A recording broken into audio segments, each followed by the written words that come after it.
Buenas tardes. Es un placer estar con ustedes. Mi mamá tenía un dicho: dime con quién andas y te diré quién eres. My mother had a saying: tell me who you walk with and I'll tell you who you are. And I just want to invite you to look around right now. Look around. This is who we walk with. This is who we need right now more than ever. We need you. So thank you to my friends here in the front row. Thank you for the invitation to be a speaker here today. We need each other now more than ever. I'm speaking about cultivating compassion con Cara y Corazon. And today is the eve of a very special day. Tomorrow, we get to celebrate a great leader from our community. Tomorrow, we get to celebrate Cesar.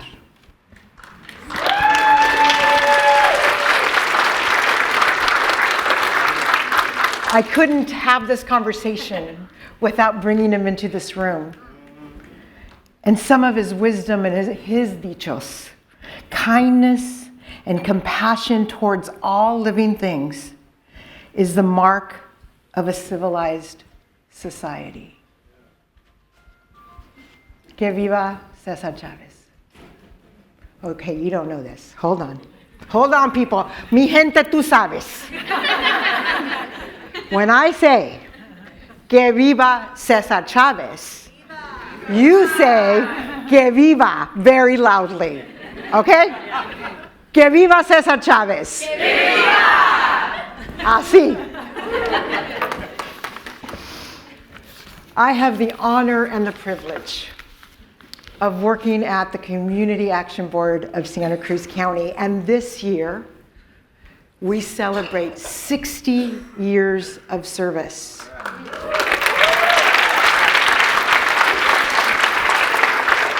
I get to work with an incredible group of individuals that understand that the only way to affect change, the only way to do the work that we have the privilege and the responsibility of doing, is with compassion. And so I'm going to ask you, cabistas in the room, because you're here, not just staff, but board, not just board, but volunteers, not just current staff, but past staff, not just current board, but past board. If you're a funder, if you're a donor, if you're a partner to us, please stand up.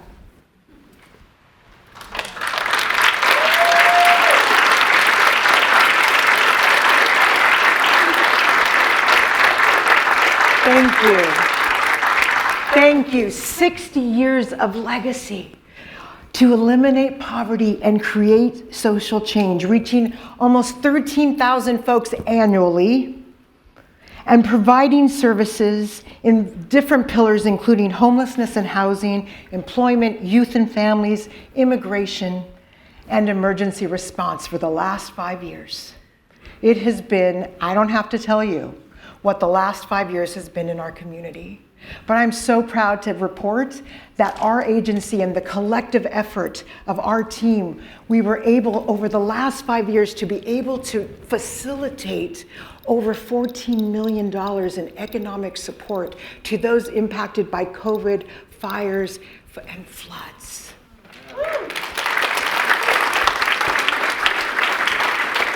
And so you might know some of our programs. You might love the Santa Cruz County Immigration Project, the Luna y Sol Youth and Familia Center, Davenport Resource Service Center, the Rental Assistance Program, which was one of the first in this community to offer eviction prevention. I remember 12 years ago, we were one of the only offering eviction prevention, and the budget was about that big. And I gotta tell you, it hasn't grown very much. But we're talking about the upstream stuff, right, Heather? if we don't invest in the prevention of eviction, we are not going to impact homelessness. Watsonville Works, our transitional crew of our homeless individuals. Do you know that when the flood hit, City of Watsonville called us on December 31st, and I tell this story all the time. On December 31st, I got a call from the assistant city manager, and she said, MariaElena, we need help. The flood is coming, the rain is coming, we need to evacuate our seniors. Can you help us? And our team brought together 40 folks, 40 people on December 31st. When most of us were getting ready to party, we had a group of 40 volunteers that were made up of Spanish-speaking immigrant parents. Yeah, you can clap.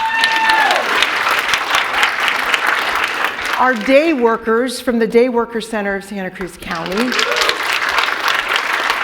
and our Watsonville Works work crew that is made up of the unsheltered community in Watsonville. They showed up. And not only did they show up on December 31st, they kept coming, and every day, day after day in the pouring rain, and they made 80,000 pounds of sand.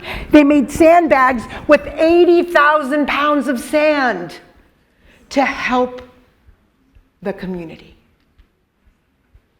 That's who showed up, folks. That's who showed up.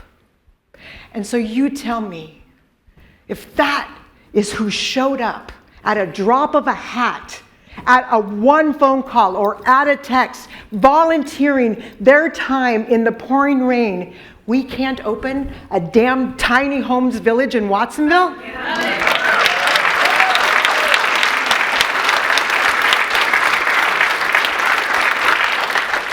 ¿Qué pasó aquí? It's coming. That's right. It's coming. And people are resisting and fighting it and saying no, y como, and what, and they don't belong here, and Santa Cruz sends them, and da, da, da. But it's coming because it needs to come. 34 homes for people. Yeah. It has to come. And so how do we cultivate compassion? And I'm going to tell you how we do it at CAB, and I'm going to tell you how we do it in our families. And it's this concept called Cara y Corazon. And it's not my great idea. It comes from our ancestors, but I learned it from Maestro Jerry Teo, Maestro Jaime Molina, and Maestro Mario Sanchez from the Compadres Network. And if you haven't heard about them, or you don't know who they are, Google them. You should know. You should know. The concept of cara y corazón, we are born, there's a belief that we are born sin cara, without face, y sin corazón, without heart. And it is our family's responsibility, our community's responsibility to help build cara y corazón. Cara y corazón. Mind and heart. Face and heart, thinking and feeling. And y'all, it works. It works. And I know Cara y Corazon is in this room. I can tell. How do we do it at the agency, right? How do you do it in these systemic spaces? How do you have the courage to do it in these systemic spaces? CAB has done it because we have intentionally agreed that we believe that deep connection is important, and we must listen to those we serve. And we do it in a way through a community action plan process. We have shared values, and as I learned from Bella, if you didn't listen to her TED Talk, values are verbs. And for us, we had to commit to reflecting the community on all levels of our agency. And if you've known CAB for a long period of time, I hope you have witnessed the evolution of this agency. And so the Corazon part we got, and the Cara part we built. I will tell you, this is fresh off the presses. We do the community action plan process every 2 years. We talk to the folks that we work with, and this is what they told us. Fresh off the presses, 45% of our folks are earning less than 20 grand a year, with 16% earning less than 5,000 last year.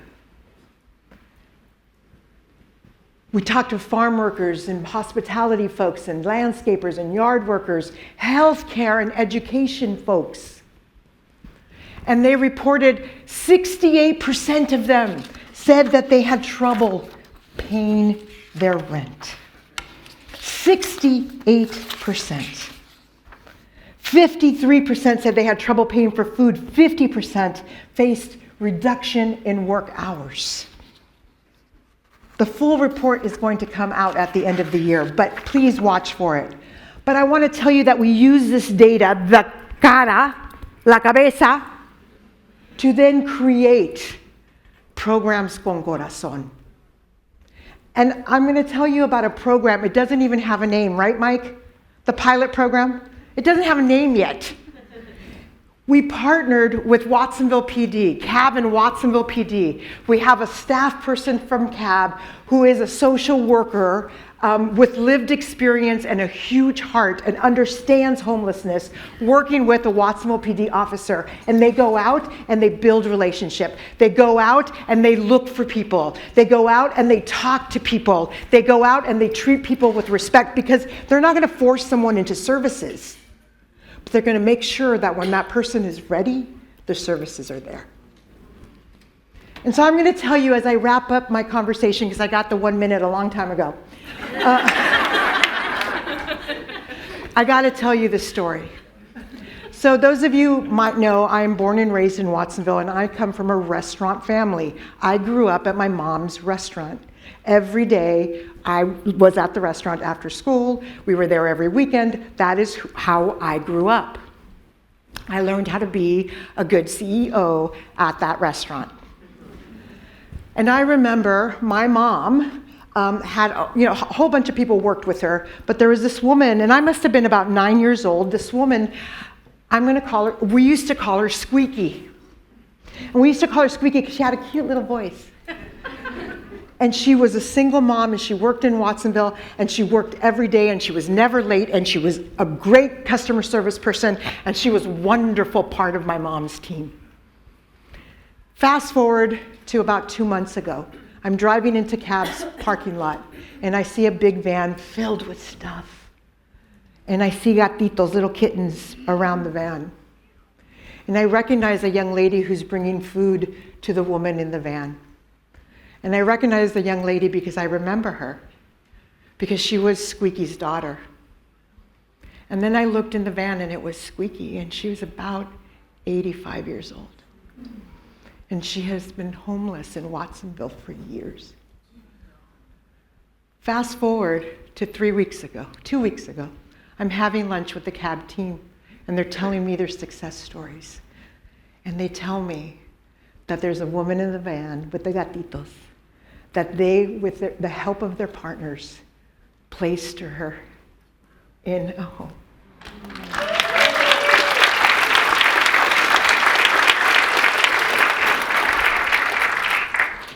And so I got to tell you, it works. Timing is everything. Compassion is everything. We need you. We need you. And so I'm going to close with Cesar's quote. There's no turning back. We will win. We are winning because ours is a revolution of mind and heart. And so we need you to hire a day worker. We need you to call Watsonville City Council to support CAB operating the tiny homes.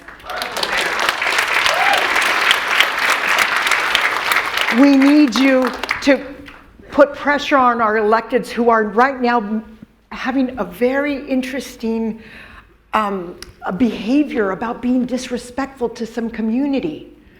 We need to hold them accountable. There's role modeling happening, and it's coming up in different spaces. We need you to hold them accountable. We need you to support our families. We need you to show up with Cara y Corazon. Thank you.